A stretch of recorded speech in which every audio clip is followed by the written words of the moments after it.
So, welcome back to Just the Receipts, blah, blah, blah. All right. I'm sitting up nice and straight. Okay. I'm holding my little microphone out. Okay. All right. Yeah, I think I'll do all the, no. Okay. We've read your comments and your questions in the comments, and thank you to everyone who has written something. We wanted to acknowledge that we have mental health professionals also listening. Doctor, would you like to say anything about that? Well, I just wanted to say that I did read through all of the comments, and I really do appreciate people offering feedback and their thoughts and their questions. We did learn through this process that there are a number of people that are out there watching and observing this community and aren't saying a whole lot. And a lot of those people are professionals. There's doctors and lawyers and mental health professionals. So there's many more than just myself out there. You have to assume that an audience is made up of a lot of different people, and their intelligence scales vary widely.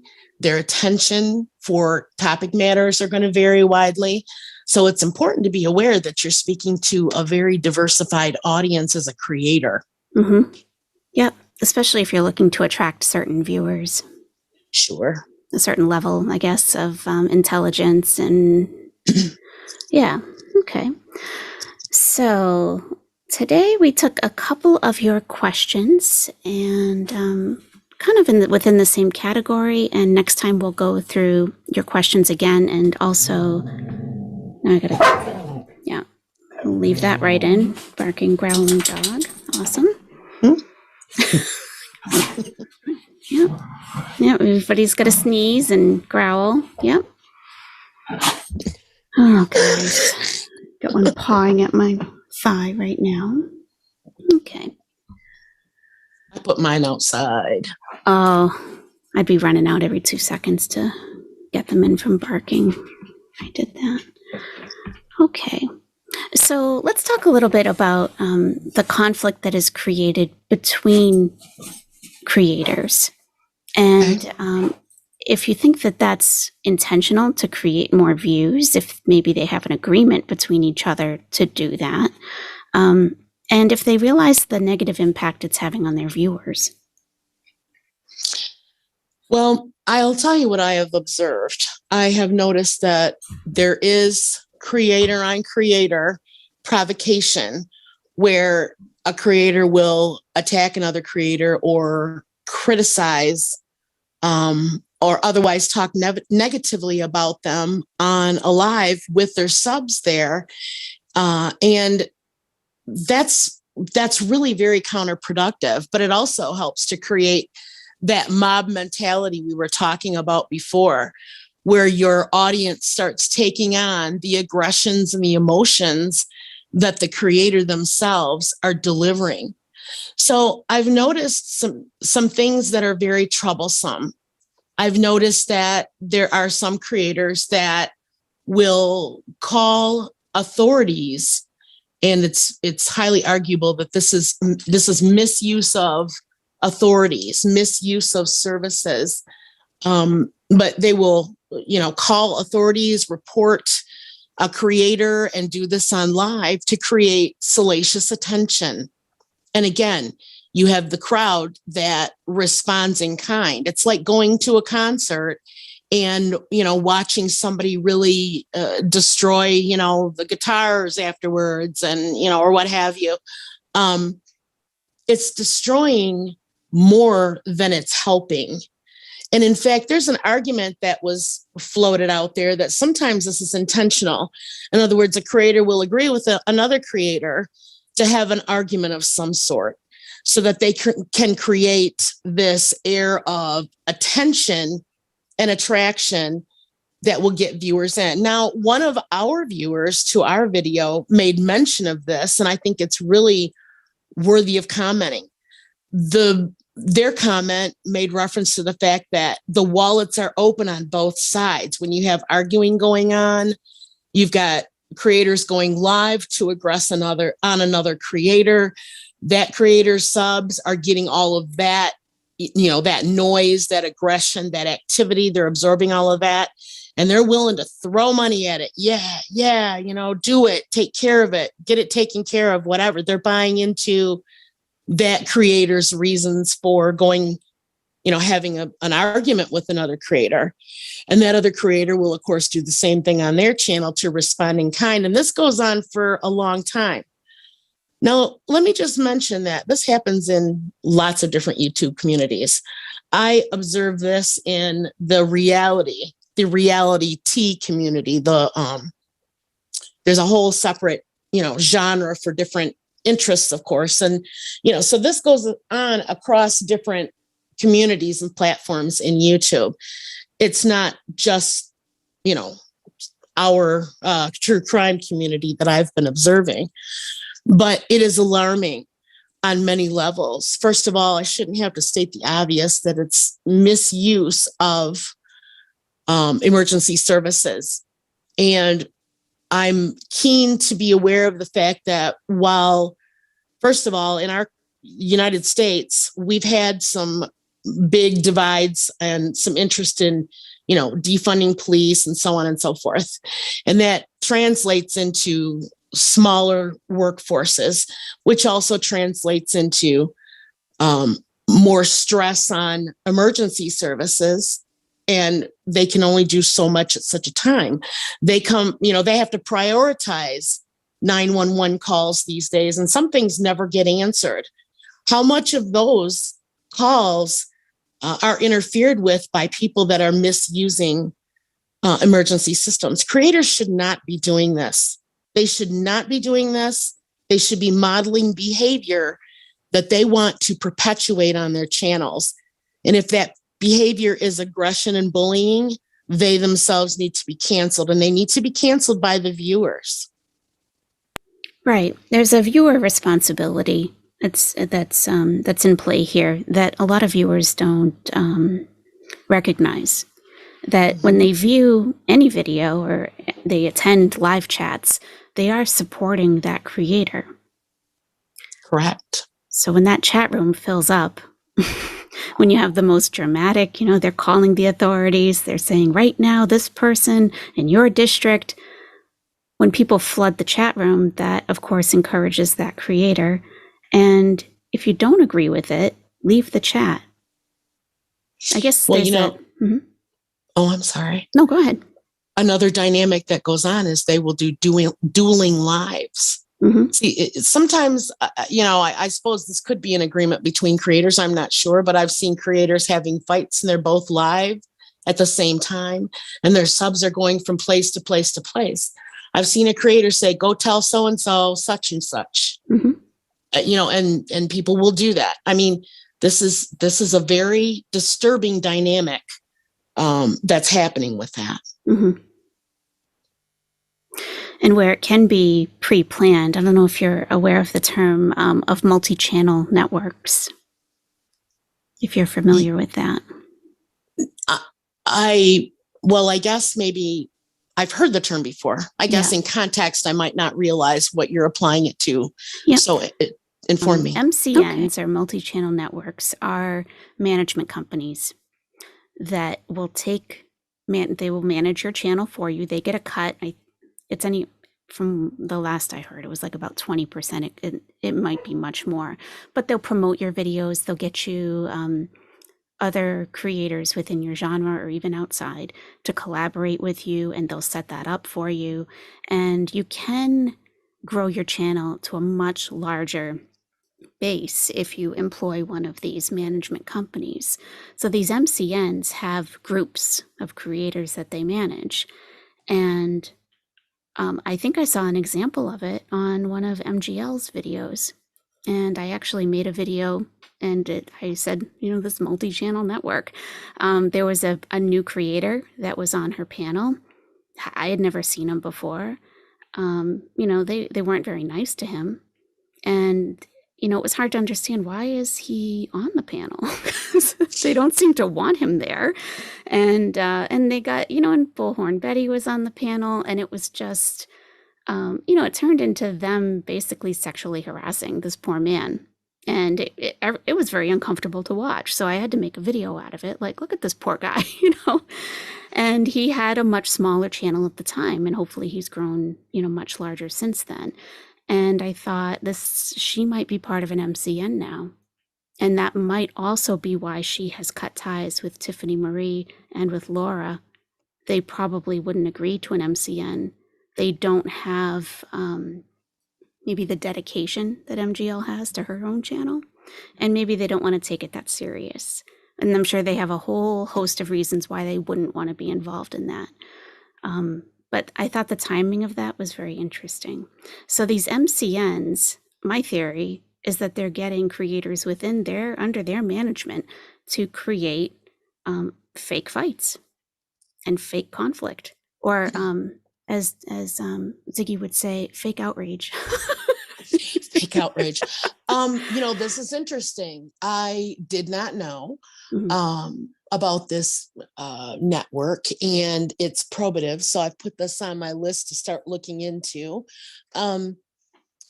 And I would not be surprised, because it sounds to me like MCN's function is more or less an advertising agent for the channels, and they do it as a collective group so that they can get cross support for one another. Right. And do I have that pegged right? Okay. Mostly, yep. Okay. So there's, if we're talking about an advertising premise, then there's, you know, where are the rules for that? Because it would be totally within understanding that they would mock up a game like this to increase viewer traffic. You see, it doesn't take a rocket scientist to realize that, you know, viewing on YouTube is like viewing on television. You know, you're looking at a certain genre of movies, and you expect to see certain things. If you are a horror gore type person, you know, you have worked up a lot of sensitivities to that, I think, and you would be more apt to tolerate very active, aggressive, I dare say violent chats. But, you know, it's running unchecked out there. A lot of people are doing that because for some reason we have a lot of people that are attracted to, you know, a crazy show. Right. And there are people that they're always going to be the horror gore genre. They're going to be the ones that run to these chats and support them because that's what they like. So, you know, you're always going to have some staunch, crazy supporters that doesn't make sense as to why they would want to continue to support these people, but they do. Right. So we have, that kind of ties in one of our questions that we received from Kintsugi.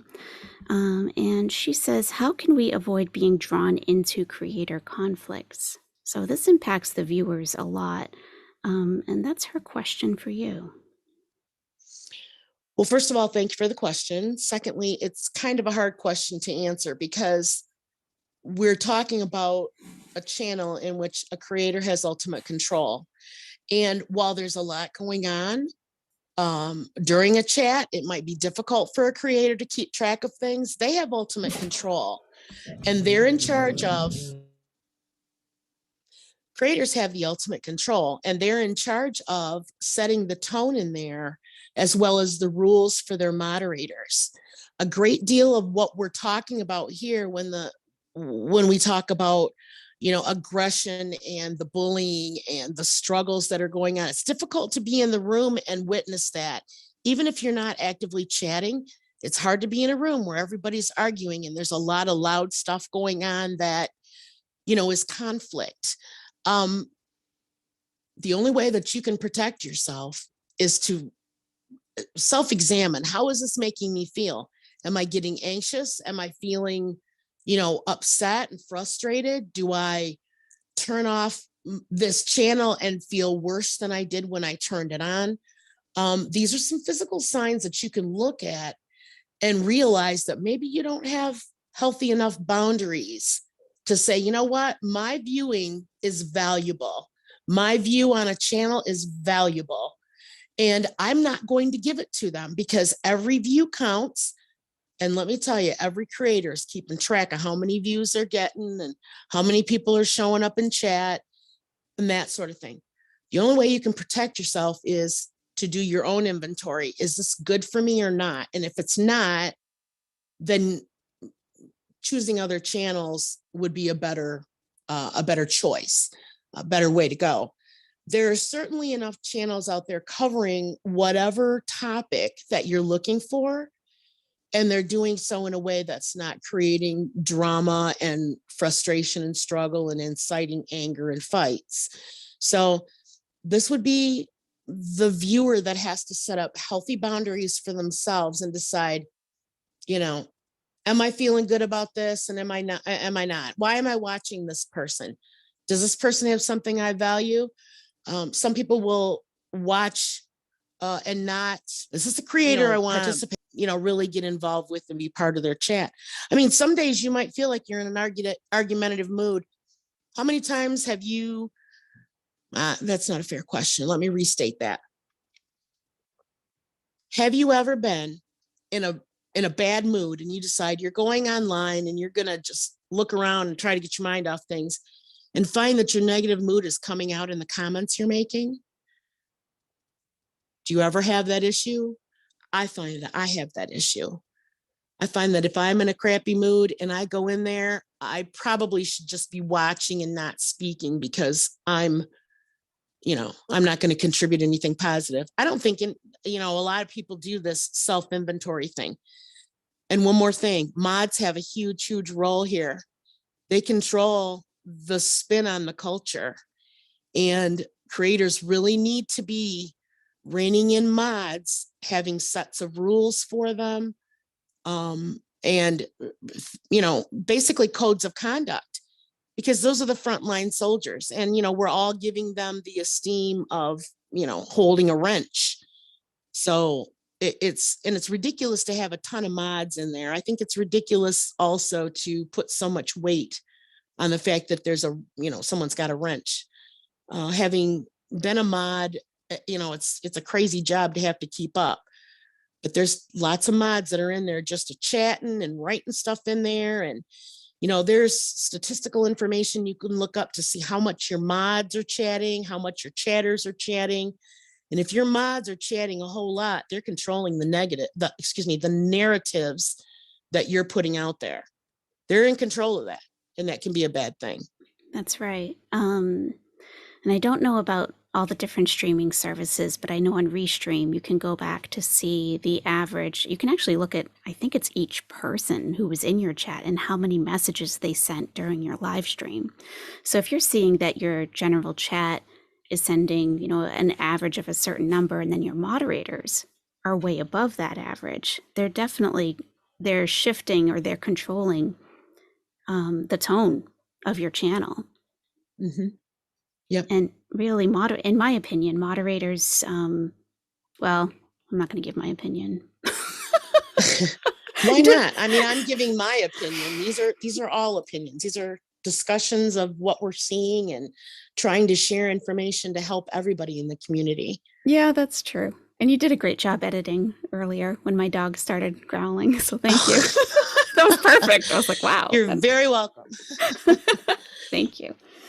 So, there's something also to be said. I wanted to mention this, that you and I have also talked about seeing some of the material we've talked about being brought into discussion by creators with their subs. And that's a great thing, because, creators that view and value their subs as, a very important element. I mean, without your subs, you don't have a channel. And many creators get away from the idea that they really ought to be sub-centered, rather than self-centered. And it's a very good thing to see that some of the things that we've talked about have been helpful for not only, the subscribers, the viewers, but for creators as well. It's really good to see them bringing some of these topics into their chats and talking about them with other creators in front of their subs, because we need to see that creators are being conscious and aware of what they're putting out. That's really the idea behind having a YouTube channel, is to create responsibly and share. True crime community is rife with all the wrong people who are putting out some nasty things. And I mean, the Summer Wells case is just such a good example of some of those things. And it's interesting too to see how creators are going to try to overcome this cash cow, as Molly Golightly put it, because, people are having a hard time now getting down from the mountain they climbed on with a salacious case, because they don't have a lot of material to continue their channels. They're struggling, so we're seeing some of that out there too. Yeah, I noticed as soon as Don Wells went into jail, everyone was struggling for content. Yeah. Struggling. It was some painful. some people are still managing to kick out a video every day. I don't know how, but I know. And one thing we didn't talk about too are people that have more than one channel, and cross migrating people from one channel to the other, subs from one channel to another. Yeah. That's a whole other subject we could talk about, and it's not necessarily a terrible idea. If you can offer product, a service of whatever they're offering on their YouTube channel, and you're able to differentiate it in a different way and have another channel, why not? I mean, that's a good way to seed another channel, by having people move from one channel to another if you can get their interest over there. So that's not a bad thing, but it's kind of being abused right now. Yeah. So. Yeah. Some people are creating secondary channels in case their first one is taken down. Well, if you're doing things that you're worried about your channel being taken down, and your backup channel in case it is, I think that that's something also that viewers need to just keep track of. And I can't stress enough the responsibility on the viewer. We're not just out here with all these channels in front of us, and they just, how do I want to say this? It's not as if I don't have a television. I gave up television years ago. But I think of it in terms of a television where things are coming across your screen and you have no control over them. You don't have control over whether you see a certain commercial, if you're watching the news, what kind of horrendous story is going to be put into your psyche. And YouTube, the viewer has the power to select what they watch. And if you're continuing to click on a channel that you feel that it's affecting you negatively, and like you said, the self-assessment, self-inventory, and just to stop and ask yourself, why am I clicking on this? What am I getting out of watching this? Is it just because I have nothing else to watch? Do I like certain things about the channel? Maybe I could find those positive things in another channel who doesn't have all the toxic stuff attached to it. Question for you. Mm-hmm. Do you feel that people gravitate toward negative channels and topics if they've experienced that? Like, for example, not long ago, we witnessed a creator levying domestic violence across the airwaves to another creator. You know about this because you made videos about it. Yeah.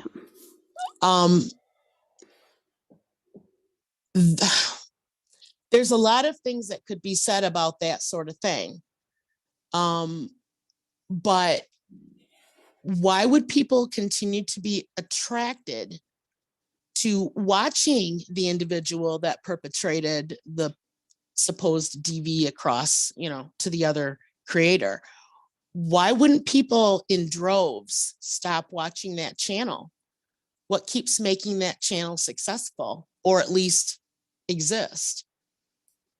I think it's the dysfunction within ourselves that we identify in some of these creators, and we feel comfortable with it. And it feels familiar to us. I think you're exactly right. Yeah. Yep, I think you're exactly right. That's one of the, the answers to the question that we were talking about and that the viewer asked on how do you protect yourself from being bullied and that sort of thing. This is what we're talking about. You have to realize that you might have some dysfunction within you that attracts you to what you're seeing. Mm-hmm. You know, and again, you're going to have to do self-inventory. How am I feeling about this? Is this making me feel more aggressive? Do I like the person I become when my feelings are affected so deeply? That's another good question. Am I watching stuff that's affecting me deeply? If it is, you probably should step away from that. Mm-hmm. But there's something I want to mention here that's really important that some people don't think about. The brain is extremely high, a well-oiled machine, we'll put it that way. And impressions matter, especially colorful, fast-moving impressions matter. But you can't unsee what you've seen. Right. You can pretend to unsee it, or you can block it out and try not to see it. But if you've seen it, your brain has seen it, your subconscious remembers it, and your behavior will be affected by it. So there is a subconscious element to what we're talking about as well. If you're a domestic violence victim and you're watching a very aggressive creator, that you might have to stop and take a checkpoint and think, am I in the right spot? Should I maybe be listening to someone else? Because again, there's a lot of opportunity to watch different channels covering the same things, but doing it differently out there. I really feel that people that are continuing to view when it harms them is harming themselves more. Yeah. They're not making themselves more well. So that would, unfortunately, your only answer is to turn it off, really. Right. Find something else. Mm-hmm. And there are a lot of choices. Yes, there are. And I think it's kind of escaping the YouTube algorithm because they're just going to keep recommending to you what you've already been watching. So maybe create another account or log out and then search for whatever you're searching for and then see what's suggested to you as if YouTube knows nothing about you already. I've tried playing around with YouTube's algorithm. Mm-hmm. Unfortunately, I don't have that kind of expertise. I really don't know what I'm doing or what I'm even seeing, but I've put in my search bar all kinds of different things, different kind of interests that I have and that sort of thing. And I find that the algorithm responds pretty quickly. It'll take out what I've been watching really quickly. So, I mean, to change up what you're seeing and what you're being offered isn't really that hard.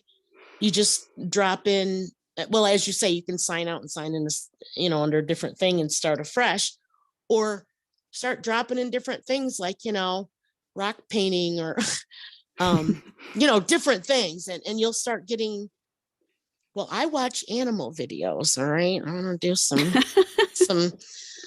real confessions here. I'm a sucker for a cute puppy video, or if you add babies and puppies together, I'm dead after that, Yeah.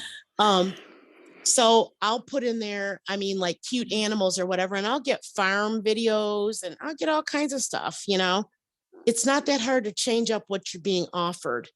The thing is that you're compelled to want to continue seeing what you've seen because, as you said, there's an element of comfort and familiarity with that.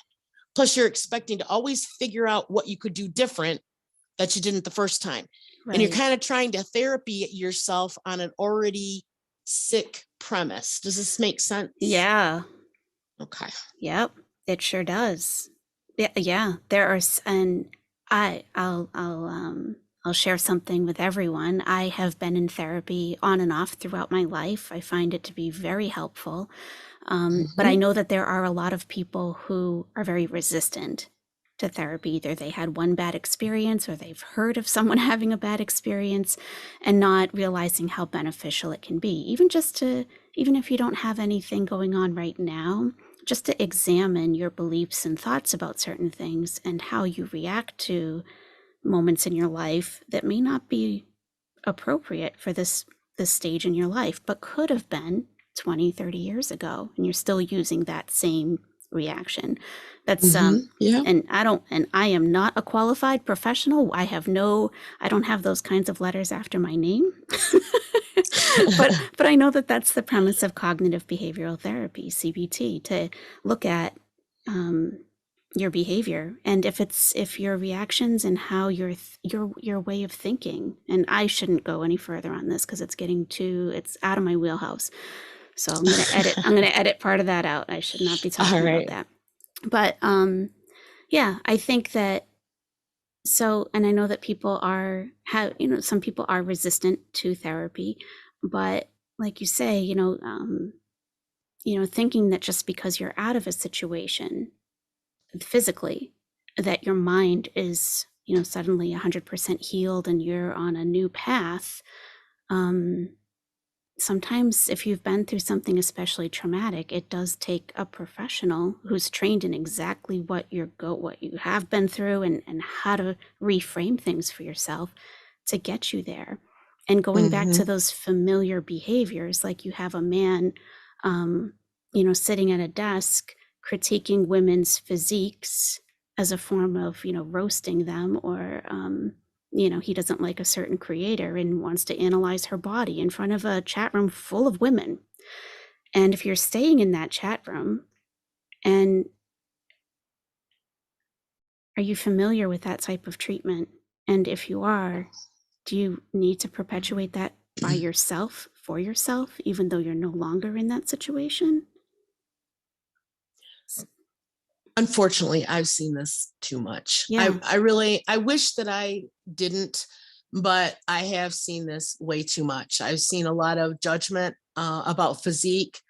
And there's no rules. It doesn't have to be creator to creator. It's just anybody. Yeah. I mean, anybody can be a creator. And as we talked about before, the entry of mental illness into YouTube has been affected by COVID, so that we've got so many more, like tenfold or whatever, large numbers of people that are on YouTube, including people with their own problems, creating more problems for other people. Yeah. What I'm hearing and what I'm seeing is, and I mean, I have some specific creators in mind that do this.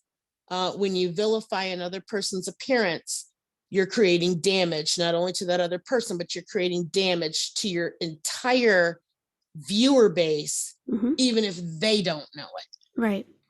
And it's a phenomena that these continue to be successful for all the wrong reasons. I think viewers have to start realizing that they hold the power.